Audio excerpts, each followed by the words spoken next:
great Kronos, Father, we have delivered Zeus, your son. When we were researching Greek myth, it's all these father-son relationships, Perseus and his own son Helios, and then further along, Kronos and Zeus. Kronos, my dad. At it again. You know, in a lot of ways, the ancient Greek myths are like a huge soap opera, a multi-generational soap opera. We're told by a very famous poem called the Theogony, which is a story of the birth of the gods, that the very first being to come out of chaos, right, out of this kind of primordial nothingness, was Gaia, so the Earth Mother, and she is the very first god. And she gives birth, all of her own, to the heavens, or the Uranos, right? So the Earth gives birth to the heavens. And the two of them couple, and they bear the Titans, including Kronos.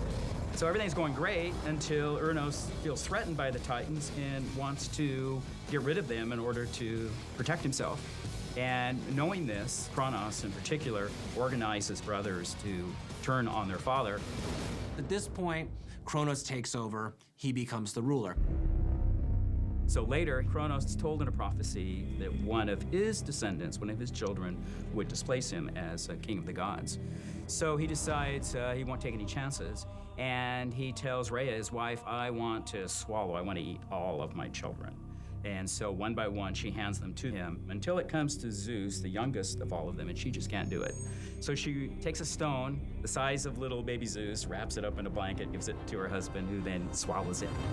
So of course, Kronos, being the dumb brute that he is, right, just thinks, oh yeah, it just swallows down a rock, no big deal. And then Zeus is spirited away by an eagle, who will later become a symbol of his, into safety, and grows up, and then later comes back, gives his father a potion, makes him cough up all of his siblings who are still alive, and then they band together to bring down Kronos in much the same way that Kronos had brought down his father. So the Titanomachy was the epic final battle that establishes Zeus, Poseidon, and Hades as the final rulers in the cosmos. So Kronos was imprisoned in a place called Tartarus, which is way, way in the underworld, where he could do no harm. Zeus decided he would take the heavens, and Poseidon would get the seas, and Hades would get the short straw. He'd get the underworld. I don't know, I don't quite get it, because I think the underworld could be cool. Mythologically speaking, there's this sort of legacy and epic quality that has continued over and over again. We have the power between us to put on a little display. So shall we finish this?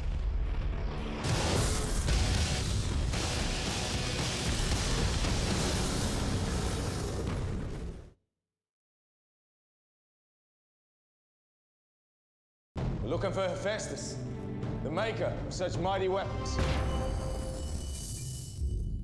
What I like about Greek myth and that genre of storytelling is the extremity of it.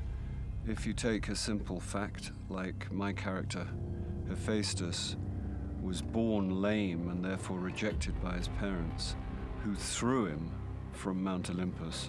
What Zeus does in his anger is like basically pick him up and toss him off of Mount Olympus, right? And the story is that he fell for like 9 days straight.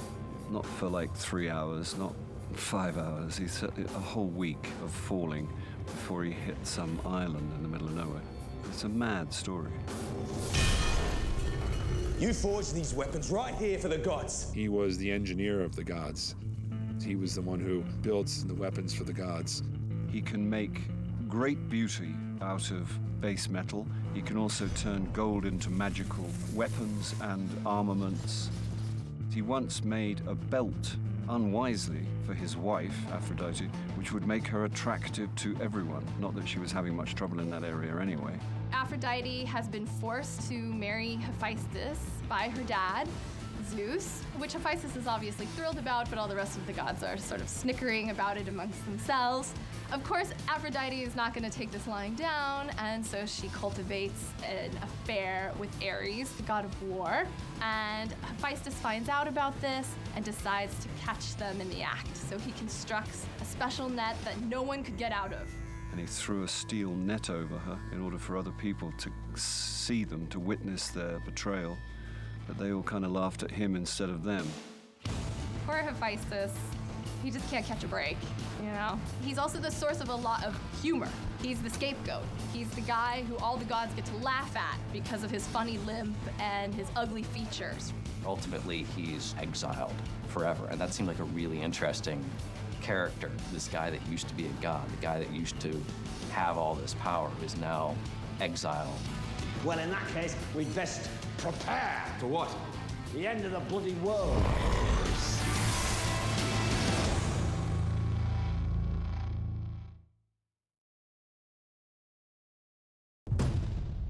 The Minotaur is the last gatekeeper at the end of the labyrinth, and is a warrior that's been there for thousands of years, waiting for anyone who tries to get through.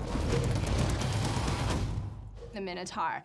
That's one of the maybe the most scandalous stories in mythology, the story of Minos and his bull and his wife Pasiphae. He didn't sacrifice the bull that he was supposed to, and as a result of that, his wife was made to fall in love with that bull. So there's this horrifying and slightly comic story of Pasiphae mounting a bull, right? And then having a child as a result of this union, which is a combination of the two, right? So the bottom half of its body is somehow human, but the top half is the bull. This type of offspring, by necessity, is going to be monstrous.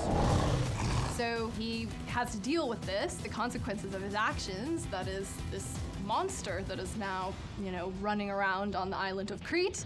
And so he has Daedalus, the master craftsman of the ancient world and of ancient mythology, build the labyrinth to contain the monster.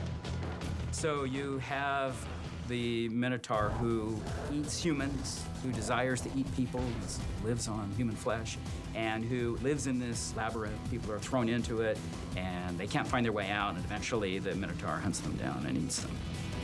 We have the story of the decision by King Minos to require Athenian youth to be fed to the Minotaur every year.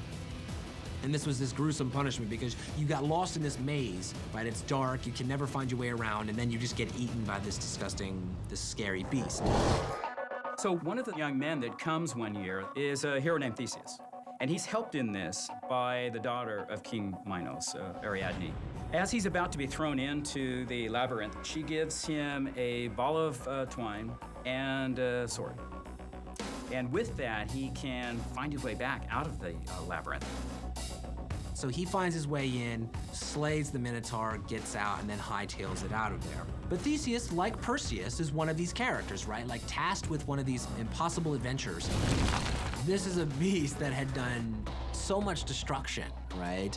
And had been a nightmare for so many human beings for so long that it really was amazing that Theseus got through it.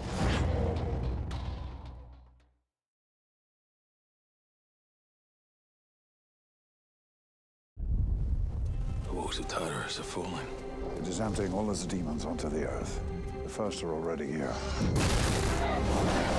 The monsters are one of the most memorable parts of mythology, and they show a lot of creativity and imagination on the part of the authors who were creating these things.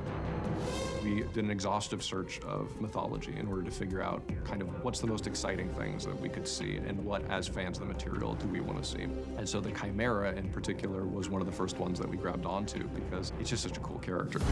The creature was a much more primitive being. You look at pictures of this thing and you think, wow, whoever thought of that? So the Chimera has the head of a lion, breathes fire, has a tail like a serpent, and then has a goat head on the middle of its spine, on its back, kind of facing the opposite direction, facing backwards. The configurations are always slightly different depending on the story, and that the impossibility of the combination is meant to point out the incomprehensibility of these monsters, right? That for human beings, for us, these things are way beyond our comprehension. The only way that we can conceive of them is to imagine them as a combination of things that we're familiar with. Snakes, okay? We're familiar with lions, okay? We're familiar with goats. So in the original myth, the Chimera actually is attacked by Bellerophon, another hero, who rides Pegasus, but it would certainly not be surprising to see Perseus fulfilling that role. We have Makai, which are these soldiers from the underworld, which are insanely weird and violent and terrifying. And the Makai, again, are something that there isn't an enormous amount to draw from mythology. They're kind of just labeled as these spirits of battle. And so we thought that they could be great shock troops for Kronos and for sort of the Titan army.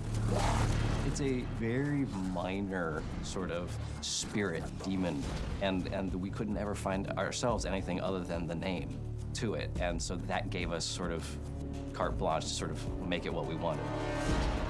Because other than this name, there's not a lot known about it. The Makai and other minor gods, in some ways, were just personifications of things like anger and hatred and confusion and battle lust and just the desire to destroy and take vengeance. And working in conjunction with Jonathan, all the great visual effects people, came up with something that is really interesting and a really cool design that also looks incredibly fearsome and deadly. Well, we're seeing a Cyclops, which I think is going to be one of the highlights of the movie. It's something that, going back to the original myth where Odysseus goes up against them. The Cyclops was one of the favorite designs in antiquity. They loved seeing that guy with the one eye, instantly recognizable. From the mythology, there were 3 Cyclopses that helped Hephaestus in his forge and were the forgers of the weapons of the gods. As they are kind of described in Hesiod's Theogony, yes, these are the ones who are in the volcano putting together these weapons. Hephaestus. Our idea was always that they would speak to each other in ancient Greek. And so, yeah, I think the final language that they've arrived at is probably some crazy combination of things that really you can't decipher. But yeah, that was the idea, was that as much as we could sort of root this in the original mythology and give little nods to, the original mythology, we would. The monsters themselves have a life of their own. Pretty exciting to us. I think it's great that we play with them and we adapt them for our purposes, because in that way we bring new life into them.